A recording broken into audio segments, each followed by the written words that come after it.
Have you ever felt like all eyes are on you when you walk down the street?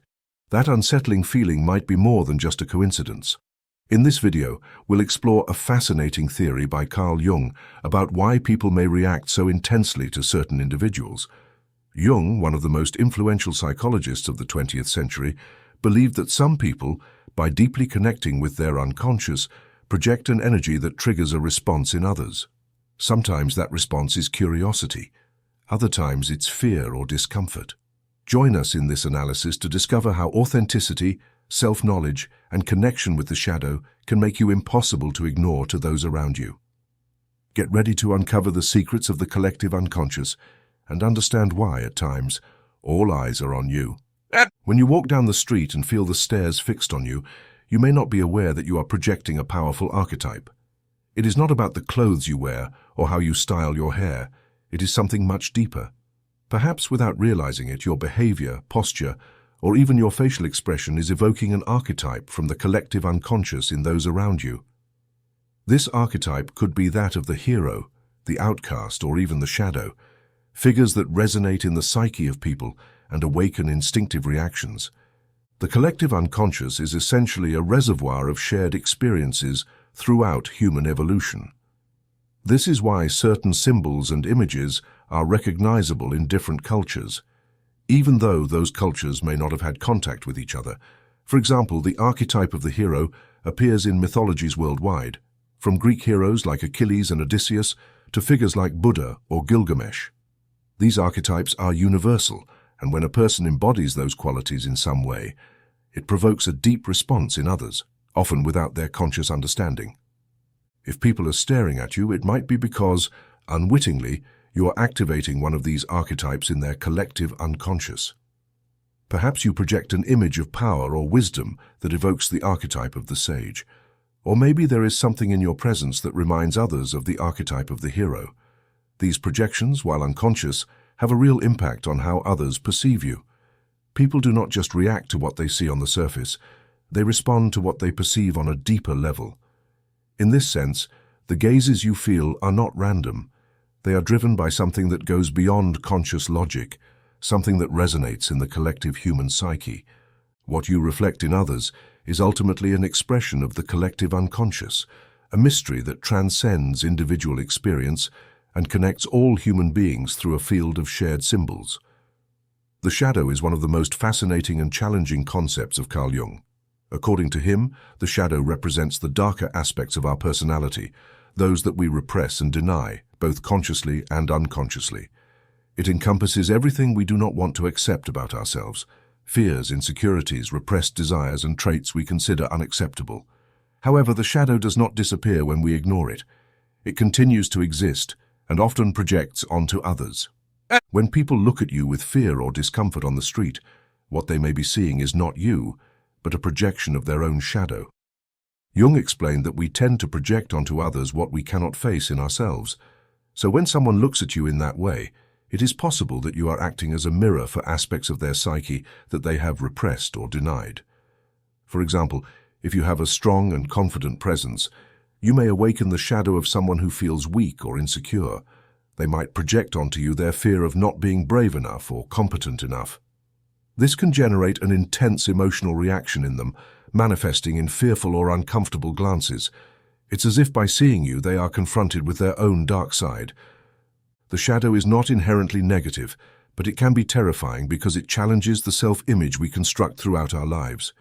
We all want to believe we are good, right, and morally superior, but the shadow reminds us that we also have selfish desires, repressed anger, and other aspects we prefer to ignore. When someone looks at you with fear, what they might be seeing is an external representation of their own internal conflicts. Although this occurs on an unconscious level, the emotions it generates are very real. On the other hand, you might also be projecting your own shadow onto others if you feel that people's gazes are judging or criticizing you. Perhaps it is your own insecurity that colors your perception. This is one of the most complicated aspects of the shadow. We not only project it onto others, but also receive the projections of other people, creating a complex and often difficult dynamic to unravel. This process of projection and recognition of the shadow is essential for personal growth. Jung believed that to achieve individuation, the process of becoming our true self, we must integrate our shadow. Recognizing that the gazes of others may reflect both our shadow and theirs gives us the opportunity to look beyond the surface and understand the psychological dynamics that surround us. Another central concept in Jung's theory is that of complexes. Complexes are nuclei formed around significant experiences in our lives, especially those we have not fully processed. These complexes can be activated by people, situations, or even objects that somehow remind us of those unresolved experiences. Imagine passing someone on the street, and suddenly that person looks at you with a mix of confusion and emotion. It could be that, unknowingly, you have activated one of their complexes. Perhaps something in your appearance, your way of moving, or even your energy reminds them of someone from their past, someone with whom they have an unresolved emotional connection. This reaction can be so strong that it manifests physically. Their eyes widen, their posture changes, or their breathing becomes deeper. Even if they do not know why they are reacting that way, the emotional complex you have activated is working in the background, creating an immediate response. Complexes are like small psychological threads that connect our past experiences with the present. We are not always aware of them, but they profoundly influence our interactions. If people look at you strangely or intensely, you might be touching one of those threads in their unconscious. Perhaps you remind them of an authority figure or someone with whom they had a complicated relationship. Unknowingly, you could be playing the role of an emotional trigger, awakening in them feelings and memories that have been dormant, but never completely forgotten. On the other hand, you might also be dealing with your own complexes when you feel that others' gazes affect you. Jung used to believe that we all have a series of complexes, some more active than others. If you feel observed and judged, it's possible that a personal complex is at play, perhaps related to past experiences of criticism or rejection. These experiences leave a deep mark on our psyche, and even when we try to ignore them, they resurface when current circumstances remind us of those old wounds. Recognizing the presence of complexes and their influence on our daily interactions helps us better understand our emotional reactions and those of others. Instead of assuming that people's gazes are external judgments, you could ask yourself, what am I reflecting in them? What unresolved emotions might I be projecting? This awareness will allow you to interact with others from a position of understanding and compassion, both toward yourself and them. The hero archetype is one of the most powerful in Jungian psychology and undoubtedly one of the most influential in human culture. Myths, legends, movies, and books from all cultures consistently portray the struggle against adversity, overcoming challenges, and ultimately achieving victory. We all know the figure of the hero, but we are not always aware of how much it influences our everyday lives. If you've ever felt that people look at you with admiration or respect as you walk down the street, you may be unwittingly projecting the hero archetype. This archetype resonates deeply within the collective psyche because we all carry a need to confront our own internal and external battles. Seeing someone who seems to embody that heroic spirit reminds us of our capacity to overcome challenges. The hero archetype is particularly powerful because it speaks to the struggle for individuation, the process by which a person becomes who they truly are. According to Jung, we are all on some kind of hero's journey, battling our shadows, facing our fears, and ultimately achieving personal realization. When people look at you and see that archetype, they are not only seeing someone strong or brave, they are seeing a representation of the internal struggle we all face. This is why the figure of the hero inspires and motivates those who observe it. Additionally, in a society where many have lost touch with their own heroic instincts, finding someone who seems to personify this archetype can evoke an intense emotional response. Perhaps people look at you because you represent something they feel is lacking in their lives. In a world filled with uncertainty, heroic figures provide a sense of safety and hope, which could explain why certain individuals observe you with such interest. However, there is also a dark side to the hero archetype. Some people may look at you with envy or resentment because, in seeing you, they become aware of their own failure to confront their personal challenges. This can lead to looks of disapproval or even rejection, not because you have done something wrong, but because you represent something they have not achieved in their own lives. This is the power of the hero archetype. It not only inspires but also challenges others to confront their own internal conflicts. The outcast archetype is another of the universal patterns that Jung identified in his work. The outcast is someone who does not fit into the established social structure, someone from the outside who challenges the norms and customs of the group. Throughout history, the outcast has been a figure that generates both fascination and fear in many cultures. The outcast is seen as an agent of change, someone who brings new ideas, but also as a potential threat to the established order. If you feel that people look at you with distrust or curiosity when you walk down the street, you may be unwittingly embodying the outcast archetype. There may be something in your appearance, your behavior, or the energy you project that marks you as different. And in a world where differences often generate fear, that distinction can provoke an instinctive reaction in others. The outcast challenges the group's safety and comfort, representing the unknown, that which is out of control, and this can generate fear. However, it also awakens curiosity, because the unknown always has the potential to offer something new and valuable. So if you feel observed, it could be that people are experiencing a mix of emotions. Part of them feels fear in the face of what they cannot understand, while another part is intrigued by what you represent. Jung believed that we all embody the outcast archetype at some point in our lives. This can happen when we find ourselves in a new place, or when we undergo a personal change that takes us away from accepted norms. Being the outcast is not easy, because it often puts you in a position of vulnerability. People observe you because they do not know how to react to you, but it is also a powerful role because the outcast has the potential to change the group dynamic, bringing new ideas and perspectives. It is possible that the looks you feel are not simply judgment, but anticipation. Perhaps when they see you, people sense that you have something new to offer, something that could change the way they see the world. This is the power of the outcast archetype. It not only generates fear, but also awakens the potential for change and transformation. Synchronicity is one of the most intriguing concepts that Carl Jung developed during his career. Unlike mere coincidences, synchronicity involves a meaningful connection between events that appear to have no causal relationship. Jung described synchronicity as a significant coincidence that reveals a profound connection between the inner world of the psyche and external events. If you have experienced those penetrating looks at key moments in your life, they may not be mere coincidences. You might be living a phenomenon of synchronicity, in which external events are reflecting something important that is occurring within you. Perhaps you are going through a personal transformation or facing an important decision, and these looks are nothing more than external reflections of that internal agitation. Jung noted that synchronicities tend to occur during deep changes, during births, deaths, falling in love, crises, or moments of personal discovery. These events mark turning points in a person's life, and it is as if the external world responds to that internal energy, aligning in ways that seem too significant to be mere coincidences. When people look at you in these moments, it could be that they are responding to an energy that you emanate, an energy that you cannot see but resonates with others. Jung believed that our minds and the physical world are connected in ways we do not yet fully understand.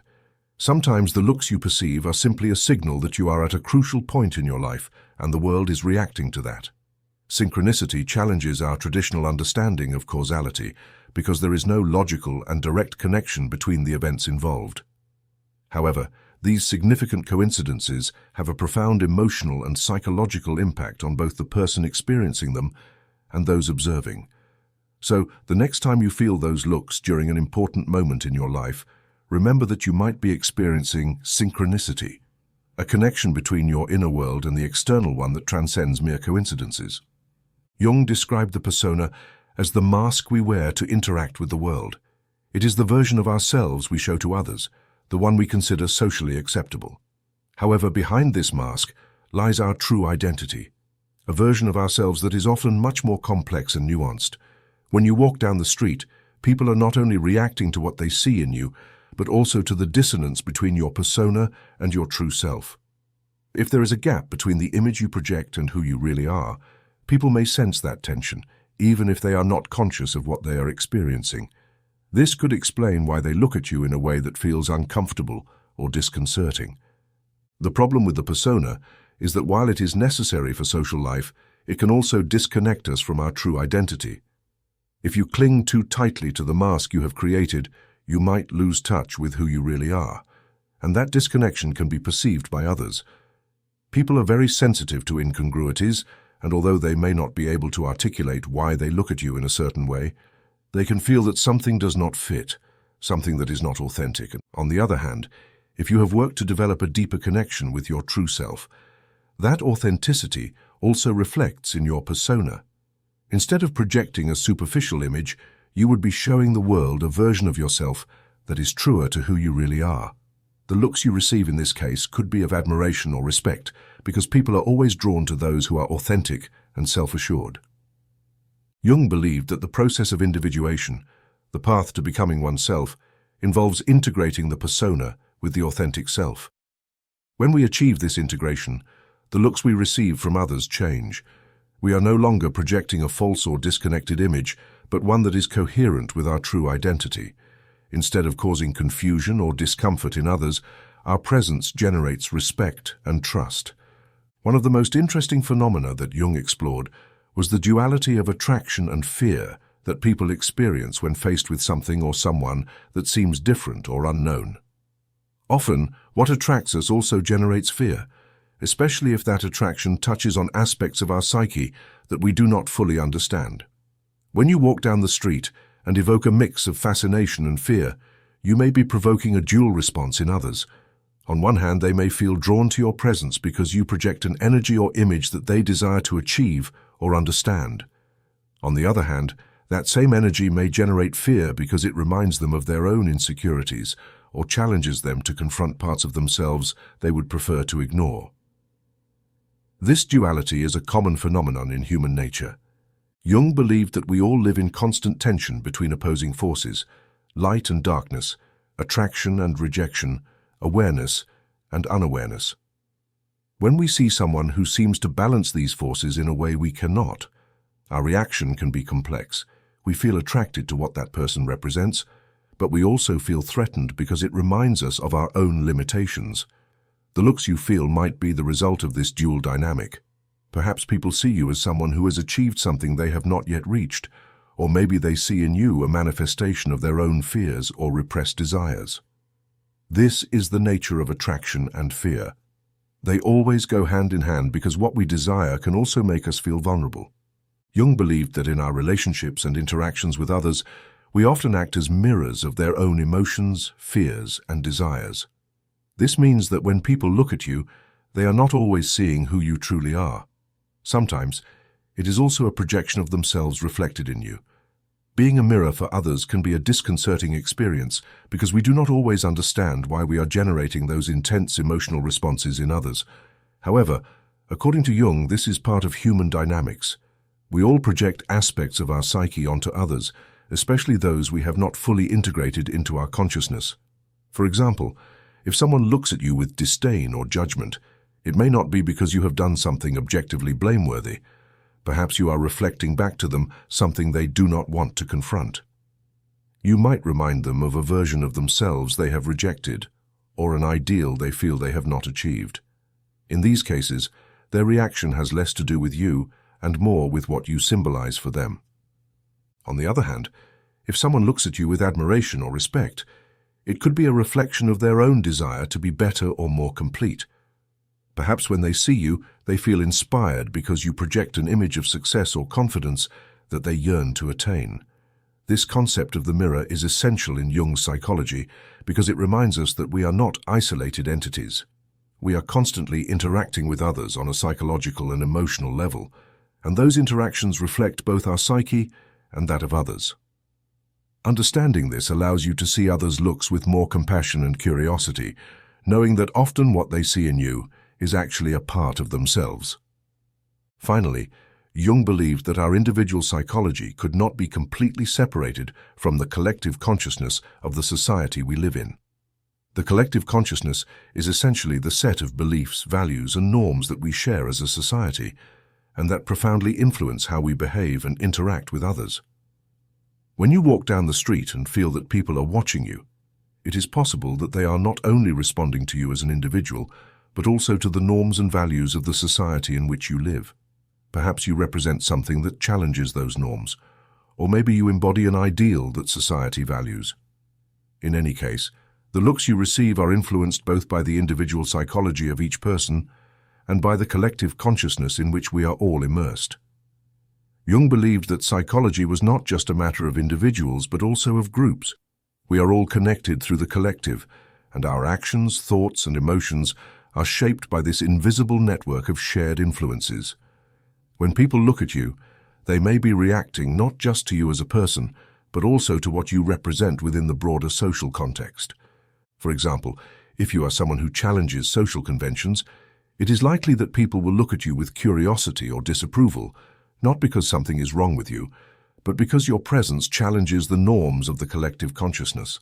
Similarly, if you embody a socially valued ideal such as success or beauty, you are likely to receive looks of admiration or envy, not only for your personal merits, but because you align with the values of society.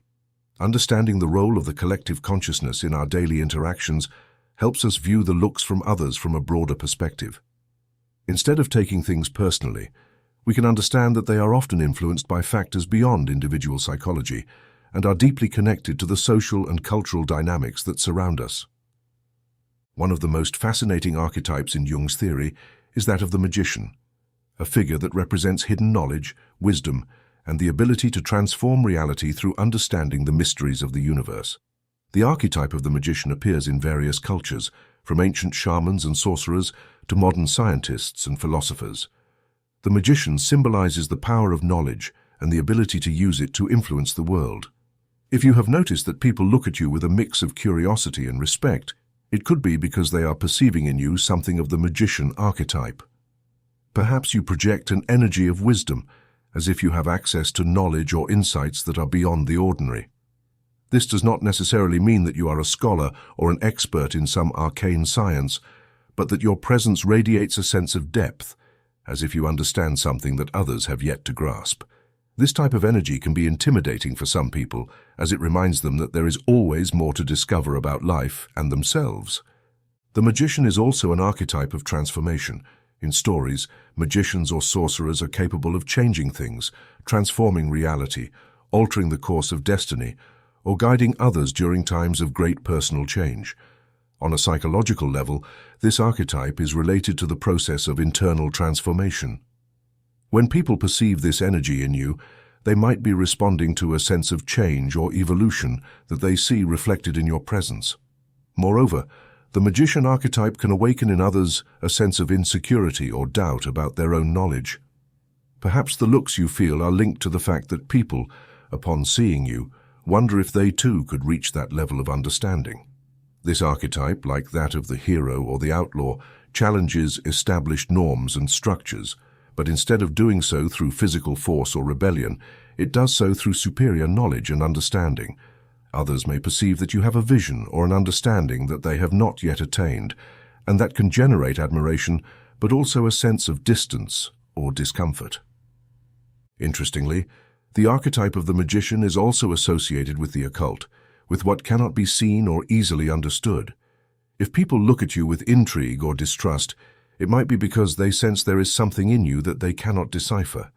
The magician, in many cultures, is related to the secrets and mysteries of the universe, and people may perceive in you a similar quality, something that is beyond their immediate comprehension. This energy of mystery can be both attractive and unsettling for those around you, leading them to observe you with a mix of fascination and fear. On the other hand, the magician archetype is also linked to intuition and the perception of the invisible. In many traditions, the magician is someone who not only sees the physical world, but also perceives the spiritual or symbolic realm. Perhaps unknowingly, you project an energy that makes people feel you can see beyond the obvious, that you possess an intuitive ability they do not have. This can lead them to look at you with a mix of respect and wariness, as people often fear what they do not understand. Ultimately, the magician represents the power of the mind and spirit to transform reality. If you feel that people are looking at you differently, it could be because you project an energy that reminds them of their own potential for growth and transformation. Perhaps you are acting as a mirror for their desire to change, learn, or achieve a greater level of understanding. In this sense, the magician archetype not only awakens intrigue, but also invites others to embark on their own journey of self-discovery. Another key archetype in Jung's theory is that of the rebel, a figure that represents breaking away from established norms and seeking a new way of being. The rebel does not accept the rules imposed by society or culture. Instead, they challenge expectations and seek their own path, often provoking profound changes in their life and in the lives of those around them. This archetype is present in all societies and is what drives people to question what is taken for granted and to create new ways of thinking and acting. If you have noticed that people watch you with a mix of interest and discomfort, you may unknowingly be embodying the archetype of the rebel. Perhaps your lifestyle, appearance, or way of expressing yourself challenges social conventions, which causes people to feel attracted but also uneasy. The rebel, although a powerful figure, also generates fear because it represents change, and change is something many people fear. The rebel archetype is often misunderstood. People may see it as someone troublesome or conflictive when, in reality, the rebel is simply someone unwilling to conform to what others consider normal. In this sense, if you feel observed on the street, it could be because your mere presence challenges the expectations of others. Perhaps you are someone who does not follow trends or established norms, which provokes an automatic reaction in those around you, especially in those who have internalized those norms as absolute truths. However, the rebel is not simply a destroyer. At its core, this archetype seeks truth, authenticity, and freedom. Jung believed that we all carry within us a desire to be free, to live our lives according to our own rules rather than blindly following the expectations of others. When people watch you, it may be because, upon seeing you, they confront their own repressed desire to rebel against what has been imposed on them. Perhaps unconsciously they are projecting onto you their own frustration for not living according to their true desires and needs. This archetype is also related to individuation, the process of becoming oneself.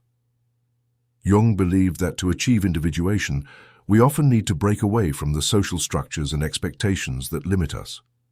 The rebel is a crucial figure in this process because it drives us to move away from norms and discover our true identity.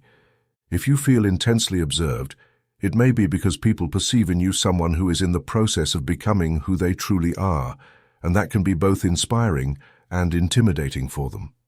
Moreover, the rebel is associated with social change. Throughout history, rebels have been the ones who have sparked revolutions at both personal and collective levels. The people watching you might be perceiving in you someone who has the power to influence their environment, to change the rules of the game. This can generate a strong reaction, as people tend to resist change by nature, even when they know it is necessary. However, the energy of the rebel can also be seen as dangerous, especially by those who feel comfortable within established structures. The rebel threatens to destabilize the known, and that can generate fear or distrust. If you feel that the looks you receive are judgmental or disapproving, it could be because your presence is challenging the beliefs and values of others, forcing them to question things they would prefer to keep intact. The rebel archetype is not easy to carry, but it is essential for personal and collective growth. If people look at you with a mix of admiration and fear, it may be because you are embodying this figure of change and challenge. In doing so, you are not only living authentically but also inspiring others to question their own lives and the structures surrounding them. The lover archetype is one of the most powerful and universal in Jung's theory, representing the energy of desire, emotional connection, and attraction. This archetype does not solely refer to romantic love, but to all forms of deep connection between people. The lover is one who seeks union, intimacy, and beauty in all things. It relates to the desire to experience life in its fullest expression, deeply connecting with others, the world, and oneself. If you have ever felt that people look at you intensely, as if they are fascinated or attracted to you, it is possible that you are projecting the energy of the lover archetype. This archetype awakens in others the desire for connection, the need for intimacy, and the pursuit of beauty. It is not just about physical attraction. The lover embodies a magnetism that goes beyond the superficial, touching the deeper emotions and desires of those around you. The lover is an archetype that seeks fulfillment and joy in all areas of life. Those who embody this archetype have a special ability to make others feel seen, appreciated, and valued. Perhaps the looks you receive reflect that energy you project, an energy that invites people to connect with you on a deeper level. When someone stares at you, it could be because, in seeing you, they feel a longing for a more meaningful connection, whether with you or with themselves. The lover is also deeply related to desire and passion. Jung believed that desire is not just a physical force, but also a psychic energy that drives people to seek fulfillment and realization. If people watch you with fascination or even envy, it might be because you are projecting an energy of desire that they feel is lacking in their own lives. They might see in you someone who lives with passion, someone who is unafraid to follow their deepest desires, and that reminds them of what they have repressed or denied in themselves. However, the energy of the lover can also be dangerous because it touches very sensitive aspects of the psyche. Desire and intimacy can be sources of pleasure as well as fear. People may feel attracted to you, but at the same time they may fear what that attraction reveals about themselves. The lover has the power to disarm people's defenses, making them feel vulnerable, and not everyone is prepared to confront that vulnerability. That is why some of the looks you receive may be of fear or resistance. This archetype is also related to creativity, as the lover constantly seeks new ways to express themselves and connect with the world. If you are a creative person, it is likely that people look at you with admiration or curiosity because they perceive in you an energy of life that is in constant motion. Creativity, like love, is a transformative force, and those who possess it have the ability to change not only their own world but also that of others. The lover archetype, at its core, seeks beauty and connection in all aspects of life. If you feel watched, it might be because others are responding to that energy, the longing for unity and fulfillment that you radiate. Perhaps without even realizing it, you are inviting those around you to engage with life on a deeper, more meaningful level, which can be both captivating and unsettling for them. What you sense when you catch the gaze of others may seem like a simple, everyday occurrence. But according to Carl Jung, it is the result of a complex web of interactions involving the personal unconscious, archetypes, and the collective consciousness. When people look at you, they are not merely seeing an individual, they are responding to the archetypes you embody, confronting their own inner conflicts and shadows, and sensing the profound mystery that resides in each of us.